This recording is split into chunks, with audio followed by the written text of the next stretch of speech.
મહત્વપૂર્ણ સમાચારથી બુલેટિનની શરૂઆત કરીએ। સુરતમાં ડ્રગ્સ સાથે પકડાયેલી આરોપી માનસી હાઈ પ્રોફાઇલ ડ્રગ પેડલર નીકળી છે। માનસી મુંબઈના હાઈ પ્રોફાઇલ વર્ગના લોકોને ડ્રગ્સ સપ્લાય કરતી હોવાનો ખુલાસો થયો છે। વોટ્સએપ અને સોશિયલ મીડિયા પર કોડ લેંગ્વેજમાં ડ્રગ્સની ડીલ કરવામાં આવતી હતી। પ્રેમમાં નિષ્ફળતાને કારણે ડિપ્રેશનમાં આવી જતા ડ્રગ્સના રવાડે માનસી ચઢી હતી। ત્યારે હરિયાણા, પંજાબ અને દિલ્હીમાં સ્ટેજ આર્ટિસ્ટ તરીકે તે કામ કરી ચૂકી હોવાનું સામે આવ્યું છે।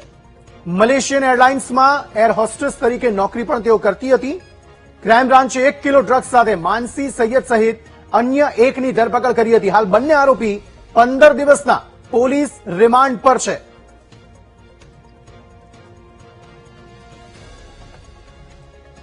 સંવાદદાતા નિર્મલ આ અંગે વધુ માહિતી આપી રહ્યા છે। નિર્મલ, 1 કિલો ડ્રગ્સ સાથે જે માનસી સૈયદની ધરપકડ કરાઈ હતી તે ડ્રગ્સ પેડલર નીકળી હોવાનું સામે આવ્યું છે। શું છે વધુ વિગતો અને પોલીસ કાર્યવાહી કઈ રીતે થઈ રહી છે?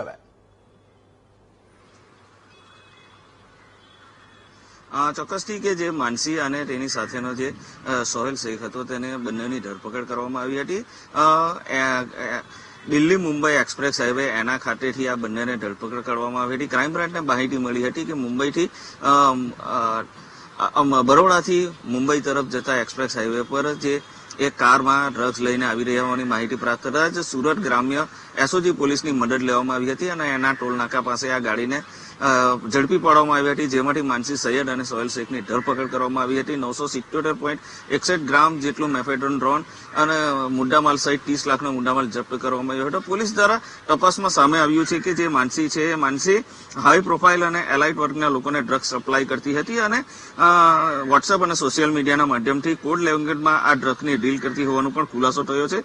ત્યારે માનસી અત્યાર સુધીમાં કુલ 17 દેશોની મુલાકાત પણ લઈ ચૂકી છે અને પરફેક્ટ અંગ્રેજી પણ બોલે છે। અગાઉ હરિયાણા, પંજાબ અને દિલ્હીમાં સ્ટેજ આર્ટિસ્ટ તરીકે પણ કામ કરી ચૂકી હતી, જ્યારે મલેશિયન એરલાઇન્સમાં એર હોસ્ટેસ તરીકે પણ માનસીએ કામ કર્યું છે। ખાસ પોલીસ તપાસમાં સામે આવ્યું છે કે પ્રેમમાં દગો અને નિષ્ફળતા બાદ માનસી ડિપ્રેશનમાં આવી ગઈ હતી અને 2015થી ડ્રગ્સના રવાડે ચડી હતી।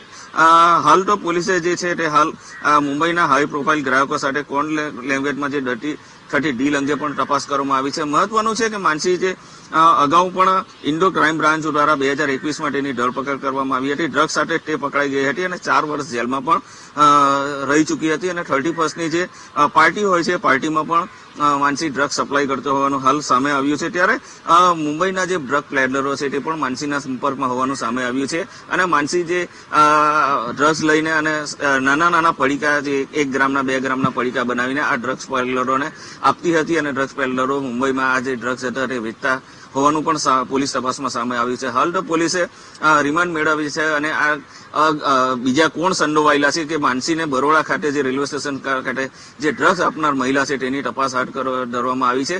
ખાસ કરીને બરોડા પોલીસ અને જરૂર પડે તો મુંબઈ પોલીસની પણ મદદ લેવાની જે ડીસીપી છે તેમના દ્વારા રજૂઆત કરવામાં આવી હતી કે આ જે બોમ્બેથી આ જે ડ્રગ પેડલરો છે તેની તપાસ કરવા માટે પણ મુંબઈના પોલીસની મદદ લેવામાં આવશે। જી, ઠીક છે, આભાર સમગ્ર માહિતી